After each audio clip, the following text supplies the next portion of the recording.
This has not been talked about publicly, to my knowledge, according to the speaker, till tonight. So one of the primary objectives in the session that we're getting ready to start, and you're going to see this out of the gate, is the state of Tennessee has been working with the White House for about the last 6 weeks. Our speaker has been at the White House numerous times. He has been working with Stephen Miller, and they have asked Tennessee to go first. And we're going to be proposing a slate of legislation to go after illegal immigration. There is going to be a slate of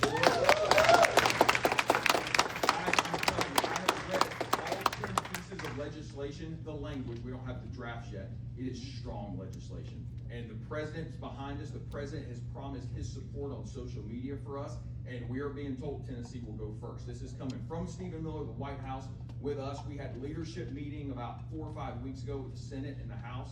Everybody is on board. You're probably going to see some announcements about that the first couple of weeks of session.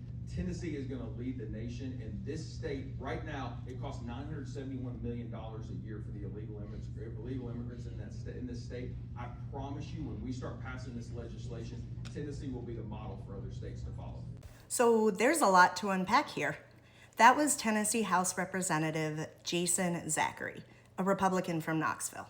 He's talking about House Speaker Cameron Sexton, who's been working on immigration bills with Stephen Miller.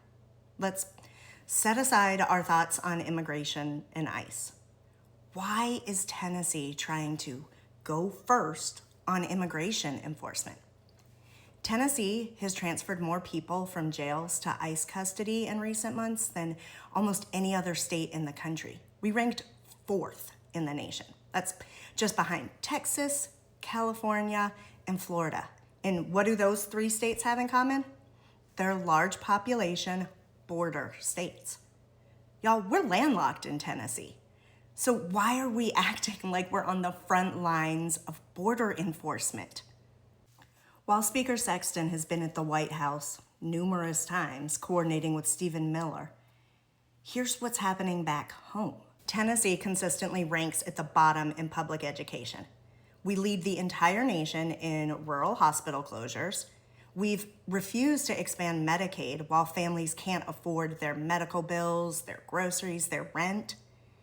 But the primary objective, yes, there's a lot of air quotes happening here. The primary objective for the upcoming legislative session, it's Trump-backed immigration bills. Why is this the top priority when Tennessee families are struggling with problems that affect them every single day? Immigration, that's not really one of the problems. Why is our speaker taking marching orders from Stephen Miller instead of working to help Tennesseans? We don't need to be the model for other states to follow on immigration enforcement. We need to be the model for putting people first. And that's what Representative Gabby Salinas is doing. She's from Memphis, where ICE raids have just become a constant in her communities. But she's introduced a bill that would prevent ICE from entering public schools and places of worship. You know, the places where our kids learn and where families seek refuge. That's the kind of legislation that Tennessee needs. So instead of letting Speaker Sexton turn Tennessee into a testing ground for Trump's immigration agenda, call your representative. Tell them to support Gabby Salinas' bill. Tell them that Tennessee families need leaders who work for us, not for Stephen Miller's publicity tour.